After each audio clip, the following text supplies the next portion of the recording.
Selamat pagi saudara, Anda kembali mendengarkan Warta Berita Daerah edisi hari ini Rabu 20 September 2023. Sari Berita.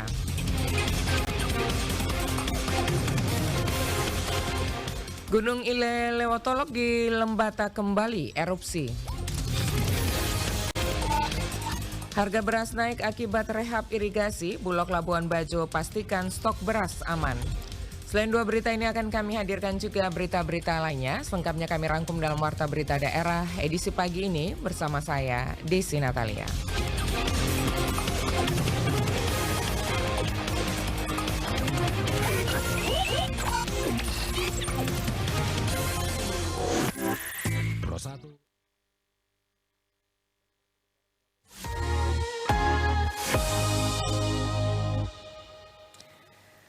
Gunung Ile Lewotolok di Kabupaten Lembata, Nusa Tenggara Timur kembali meletus pada Selasa 19 September 2023 siang. Laporan selengkapnya disampaikan Lady Badin. Kepala Pos Pemantau Gunung Api PGA Ile Lewotolok Stanislaus Arakian melaporkan erupsi Gunung Ile Lewotolok di Kabupaten Lembata terjadi pada Selasa 19 September 2023 sekitar pukul 13.44 waktu Indonesia Tengah.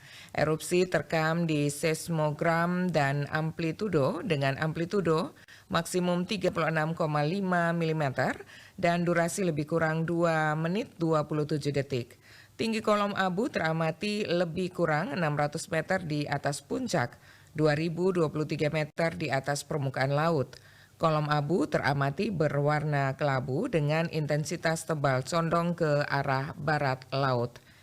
Meskipun ancaman bahaya erupsi masih jauh dari lokasi pemukiman, menurut Stanis Arakian, pihaknya terus menghimbau warga untuk waspada.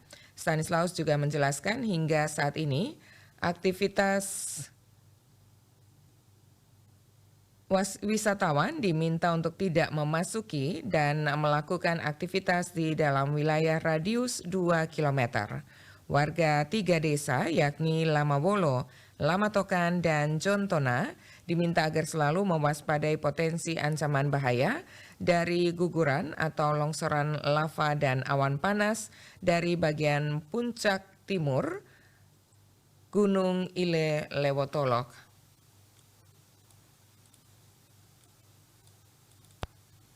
Kepala Pos Pemantau Gunung Api Ile Lewotolok Stanis Arakian melaporkan erupsi Gunung Ile Lewotolok di Kabupaten Lembata terjadi pada Selasa 19 September 2023 sekitar pukul 13.44 waktu Indonesia Tengah. Erupsi terekam di seismograf dengan amplitudo maksimum 36,5 mm dan durasi lebih kurang 2 menit 27 detik. Tinggi kolom abu yang teramati lebih kurang 600 meter di atas puncak, 2023 meter di atas permukaan laut. Kolom abu teramati berwarna kelabu dengan intensitas tebal condong ke arah barat laut.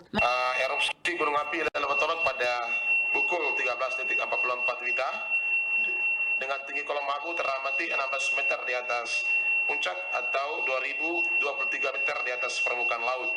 Kolom abu teramati berwarna kelabu tebal condong ke arah barat laut.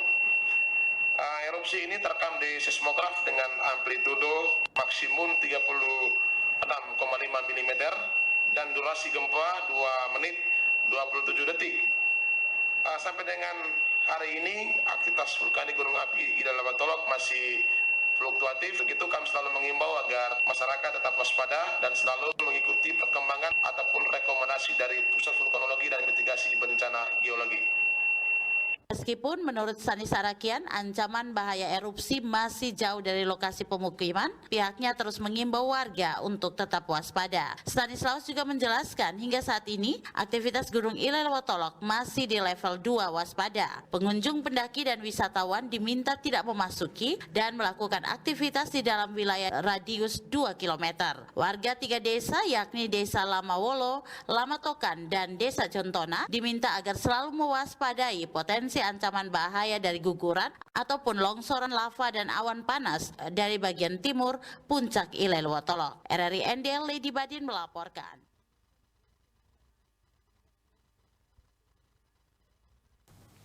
Harga beras di Labuan Bajo mengalami kenaikan akibat adanya rehabilitasi menyeluruh saluran irigasi. Sementara itu, Bulog Labuan Bajo memastikan stok beras untuk 3 bulan ke depan masih dapat ditanggulangi, seperti yang dilaporkan Epi Wahab. Kenaikan harga beras di beberapa wilayah di Nusa Tenggara Timur mengalami kenaikan, begitu pula dengan harga beras di Labuan Bajo, Kabupaten Manggarai Barat yang mengalami kenaikan sejak 2 minggu lalu. Salah satu pedagang beras yang sehari-hari berjualan di Pasar Rakyat Batu Cermin Labuan Bajo, Taufik, menyampaikan kenaikan harga beras ini berdasarkan informasi yang didapat dari para petani diakibatkan adanya rehabilitasi menyeluruh saluran irigasi di kawasan Lembor dan Gorang, Manggarai Barat yang mengakibatkan beberapa petani mengalami kesulitan air sehingga berpengaruh pada produksi beras. Dari kemarin-kemarin juga naik. Dampaknya seperti ini. Dari Manggarai Barat ini dari beberapa irigasi untuk ke persawahannya belum ada airnya, masih dikerja. Di Mambai saja semuanya irigasinya direnovasi semua. Katanya informasi untuk lepas air irigasi bulan 11 katanya. Kami harapkan ke depannya moga-mogaan beras di tahun ini semoga lancar. Untuk harga beras di Labuan Bajo sendiri mengalami kenaikan dari yang biasanya 11.000 per kilogram naik mencapai 13.000 hingga 14.000 per kilogramnya. Sedangkan untuk harga satu karung beras yakni 50 kg naik dari yang biasanya 580.000 menjadi 680.000 hingga 700.000 per 50 kilogramnya. Pimpinan cabang pembantu Bulog Labuan Bajo, Pirsulisa, menyampaikan siap menanggulangi apabila diminta dinas terkait dan memastikan ketersediaan stok beras untuk 3 bulan ke depan masih dapat diantisipasi. Saat ini Bulog siap apabila memang diminta oleh dinas terkait untuk menanggulangi atau mengantisipasi kenaikan harga beras di pasar. Bulog Labuan Bajo ini mempunyai stok sebanyak 1.000 ton. Untuk 1.000 ton ini kita akan alokasikan untuk kegiatan bantuan pangan selama 3 bulan, alokasi September, Oktober, dan November.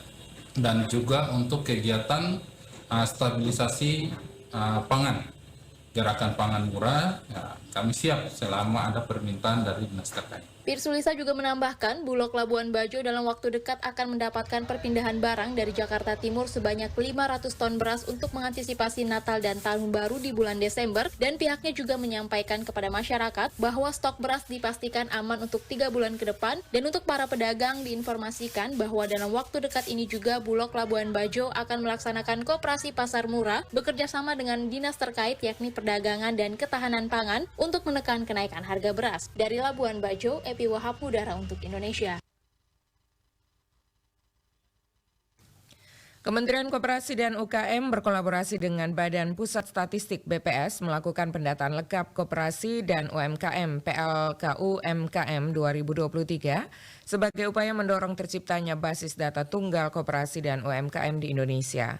Dari hasil PLKU MKM yang dilakukan Kemenkop UKM tahun 2022, telah diperoleh 9 juta data UMKM by name by address. Selanjutnya di tahun 2023, pendataan akan menyasar pada 215 kabupaten kota di 32 provinsi, kecuali Provinsi Daerah Istimewa Yogyakarta dan Bali, pada usaha non-pertanian baik yang menetap ataupun tidak menetap. Menteri Koperasi dan UMKM Menkop UKM Teten Masduki dalam keterangan resminya mengungkapkan keberadaan data tunggal menjadi penting bagi 64 juta UMKM di Indonesia yang masih dihadapkan dengan berbagai tantangan, antara lain akses pada pembiayaan, akses pasar hingga teknologi informasi yang memadai. Sementara itu, pelaksana tugas Kepala BPS Amalia Ading Ninggar Widya Santi mengatakan, ketersediaan basis data tunggal koperasi dan UMKM yang mutakhir dan dikelola secara berkelanjutan sebagai single source of truth sangat vital bagi pemerintah dan pengguna data lainnya. Pengembangan basis data tunggal sendiri memiliki beberapa urgensi terhadap pengembangan UMKM di tanah air, diantaranya mampu menjadi sarana perencanaan pembangunan, dasar penetapan penerima manfaat yang tepat sasaran, pengukuran kinerja UMKM dengan indikator tertentu, hingga mengukur efektivitas program pemberdayaan UMKM melalui pemantauan dan evaluasi. Pendataan lengkap koperasi dan UMKM 2023 sendiri akan dimulai pada 15 September hingga 14 Oktober 2023. untuk pengumpulan datanya, di mana data dikumpulkan dengan metode door-to-door dengan moda pendataan KP atau Computer Assisted Personal Interviewing oleh petugas BPS yang dilengkapi tanda pengenal. Selain menanyakan kuesioner, petugas akan melakukan geotak dan mengambil foto khusus bangunan koperasi dan UMKM. Sedangkan informasi yang dikumpulkan antara lain terkait dengan informasi unit usaha, perusahaan yang mencakup nama usaha dan alamat, informasi pelaku usaha hingga informasi karakteristik usaha.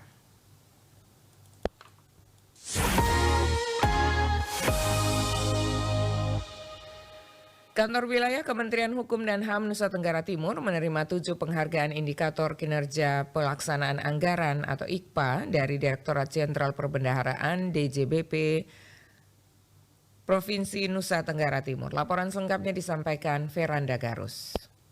Kepada RRI Penata Keuangan Kanwil Nusa Tenggara Timur, Modelina Ararat Melewa menjelaskan, indikator kinerja pelaksana anggaran atau IKPA merupakan tolak ukur kinerja suatu instansi atau lembaga, pemerintah atau negara dalam melaksanakan anggaran. Suatu instansi dikatakan baik dalam melaksanakan anggaran apabila memiliki nilai IKPA yang tinggi. Begitu pula apabila nilai IKPA rendah, maka instansi tersebut belum baik dalam pelaksanaan anggarannya. Deviasi halaman 3 DIPA juga nih yang jadi tantangan kadang-kadang kita punya satuan kerja karena deviasi halaman 3 DIPA itu ketika kita punya ada namanya rencana penarikan dana itu kita sampaikan setiap triwulan dan itu harus kita patuhi supaya kita punya nilai 100. Kalau deviasinya lebih dari 5% antara rencana dengan realisasi itu yang akhirnya nanti nilainya nggak nyampe 100. Lanjutnya, untuk meningkatkan nilai IKPA maksimal, diperlukan sinergi oleh seluruh pengelola keuangan atau pejabat perbendaharaan dalam penetapan target monef berkala dan koordinasi intens dengan pembina perbendaharaan. Kanwil Nusa Tenggara Timur berkomitmen mengimplementasikan perencanaan anggaran sehingga tercapainya pelaksanaan anggaran dan hasil pelaksanaan anggaran yang berkualitas. Kalau strateginya ya kita terus didorong sama pimpinan untuk terus melakukan monef. Setiap bulan itu capaian output itu kan kita isi setiap bulan, jadi kita selalu monitoring masing-masing satker untuk kita dorong mana supaya capaian outputnya 100, termasuk juga penyerapan anggaran yang tadi bobotnya itu cukup besar ada 20%, itu kita dorong satker gimana supaya melakukan percepatan pelaksanaan kegiatan sehingga penyerapan anggarannya segera dilaksanakan. Dia menambahkan berbagai penghargaan ini diharapkan mampu menjadi penyemangat dan motivasi bagi Kanwil NTT untuk terus meningkatkan kinerja. RRI ND Veranda Garus melaporkan. World Cleanup Day Indonesia 2023 menjadi momen yang paling penting bagi organisasi Anak Cinta Lingkungan ACIL ND bersama Dinas Lingkungan Hidup Kabupaten ND untuk mengatasi persoalan sampah yang ada di lingkungan sekolah sejak dini. Laporan selengkapnya disampaikan Suimam. Ketua Anak Cinta Lingkungan ACIL Kabupaten ND, Umar Hamdan, kepada RRI, Selasa 19 September 2023 menuturkan memperingati World Clean Up Day Indonesia tahun 2023 yang telah dilaksanakan pada tanggal 16 September kemarin mengangkat tema Aksi Bersih Lingkungan Sekolah. Dijelaskan, selaras dengan tema tersebut, sebagai pencinta lingkungan tentu mempunyai harapan dan target bagaimana persoalan masalah sampah di lingkungan sekolah bisa terkelola dengan baik secara maksimal dan berkelanjutan. Salah satu sumber timbulannya sampah ini kan adalah sekolah, di mana sekolah-sekolah yang ada di Kabupaten ND itu lebih mengedepankan persoalan lingkungan sekolah, yaitu masalah sampah. Karena edukasi bagaimana persoalan sampah dari sumber timbulannya itu harus dimulai dari sejak dini, sejak dari lingkungan sekolah. Dikatakan Umar Hamdan terkait hal ini kepada Dinas Pendidikan agar bisa memberikan ruang kepada komunitas-komunitas pegiat lingkungan supaya bisa berkolaborasi dengan sekolah-sekolah yang ada di Kabupaten ND sehingga program-program sekolah tentang persoalan masalah lingkungan bisa diatur dengan baik dan terkontrol. Peserta didiknya itu lebih paham tentang persoalan sampah, dampak dan solusi daripada persoalan sampah itu sendiri seperti apa. Ia melanjutkan, gebrakan untuk ke depan di tahun berikutnya sebagai pencinta lingkungan, kegiatan ini akan terus berkelanjutan sampai di mana Kabupaten ND itu bebas dengan persoalan masalah sampah, mulai dari sekolah, perguruan tinggi, kelompok masyarakat dengan mengedukasi masalah sampah dan persoalannya agar bisa terminimalisir dengan baik. Ditambahkan, dalam kegiatan kemarin, ACIL ND mendampingi 3 sekolah, yakni MIN 1 ND, SMPN 1 ND Selatan, dan SMPK Ndau ND.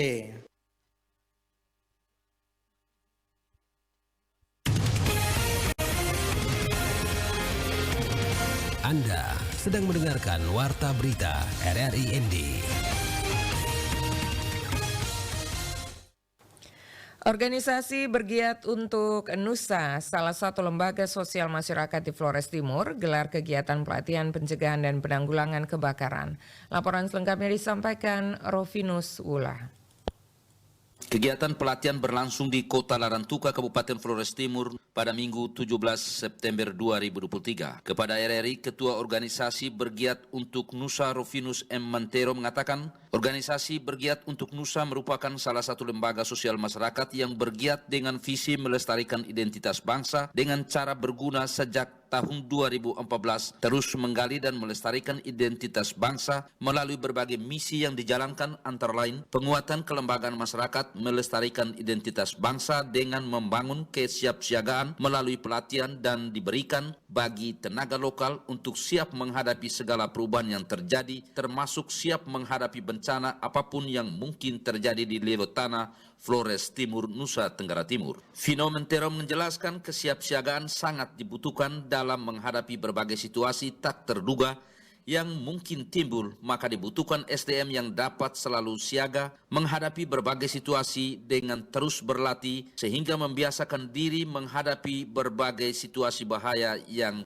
tidak terduga. Kegiatan ini dari komunitas kita Bergiat untuk Nusa, karena khawatiran kita sama Flores Timur ini akhir-akhir ini sering terjadi kebakaran gitu. Jadi kami coba buat pelatihan pemadam kebakaran yang tujuannya masyarakat umum dan instansi-instansi yang sudah memiliki juga masyarakat umum yang tidak punya alat pemadam kebakaran ringan, mereka tahu cara mengendalikan api jika ada kebakaran gitu di sekitar mereka. Itu kegiatannya kami libatkan Satpol PP dalam hal ini bidang pemadam kebakaran, kemudian kita juga libatkan safety dari Pertamina yang sering melakukan pelatihan pemadam kebakaran. Jadi safety Pertamina juga kita ambil sebagai tim pengajar di situ. Terus pesertanya kita undang dari berbagai elemen masyarakat, kantor swasta maupun kantor pemerintah untuk kita latih gitu. Jumlah pesertanya 84 orang kemarin. Vino Mentero mengatakan setiap kegiatan yang dilakukan terus didukung dari berbagai pihak dengan cara masing-masing sehingga Nagi Tanah Flores Timur semakin maju dan terus dikenal dengan identitas yang terus lestari dengan berbagai potensi yang ada di dalamnya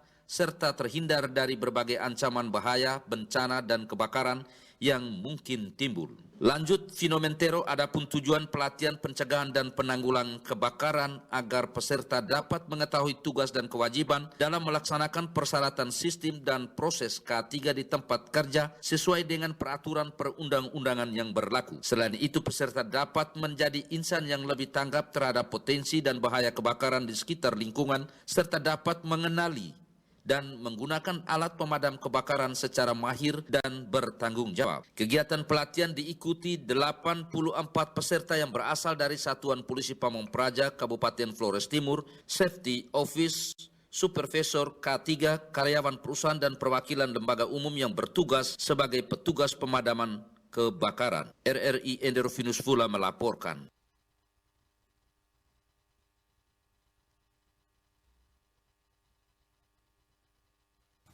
Vanili organik dari Kecamatan Doreng, Kabupaten Sika, laris manis pada saat dipamerkan dalam Tong Tong Fair di Den Haag, Belanda.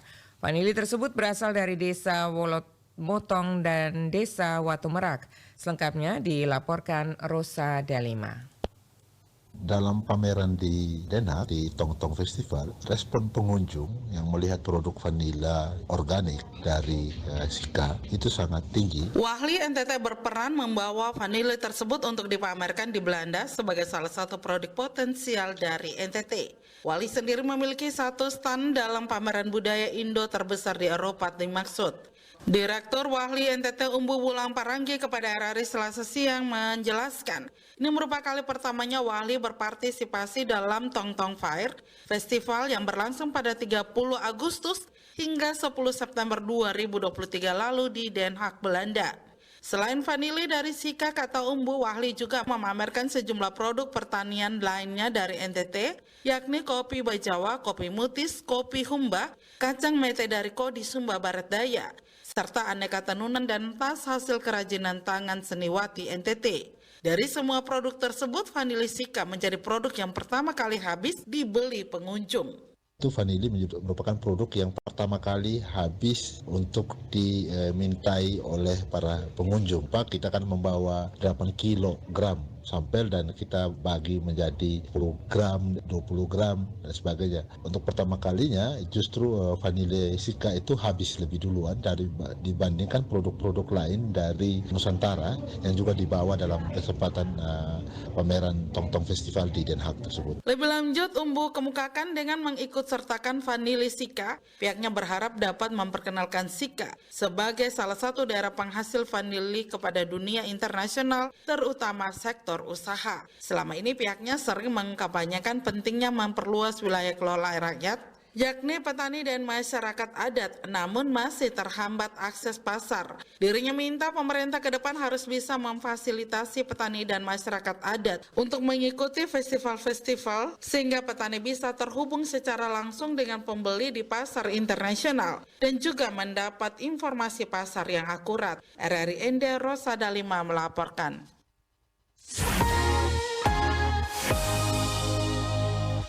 Saudara, informasi ini sekaligus mengakhiri Warta Berita Daerah pagi ini. Mewakili kerabat kerja yang bertugas, saya Desi Natalia mengucapkan terima kasih untuk perhatian saudara. Dan selanjutnya Anda dapat ikuti selengkapnya program Florata pagi ini.